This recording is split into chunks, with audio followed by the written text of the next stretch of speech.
આજે હું તને વેલેન્ટાઇન્સ ડેની સ્ટોરી કહીશ.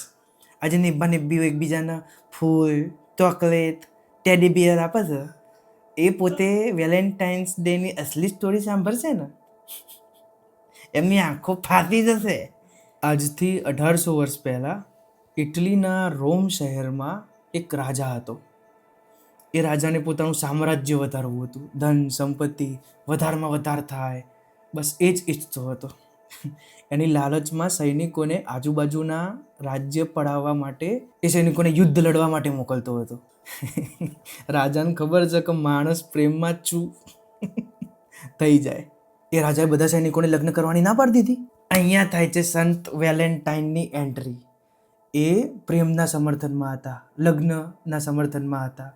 તો એ કેવું કરતા હતા કે આ જ સૈનિકોના ચૂપકે વિવાહ કરાવી દેતા હતા. આ વાત ખબર પડી રાજાને. તો રાજાએ સંત વેલેન્ટાઇનને જેલમાં પુરાવી દીધો. હવે જેલમાં જે વેલેન્ટાઇન હતા એમને જેલરની જ દીકરી જોડે પ્રેમ થઈ ગયો.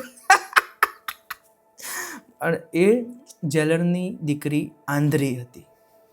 આંદ્રી. પણ સંત વેલેન્ટાઇન તો કંઈક અલગ જ હતા.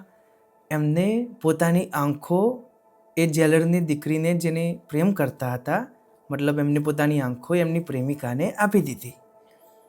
સાચેમાં નથી આપી, આ એક કથા છે. પણ આ એમ કહેવા માંગે છે કે પ્રેમમાં તમે સામેવાળાને દ્રષ્ટિ આપો. એ કથામાં તો સંત વેલેન્ટાઇને પોતાની આંખો આપી હતી. તું તારી નજર ગંદી છે, ના તું તારી આંખો આપી દે. ના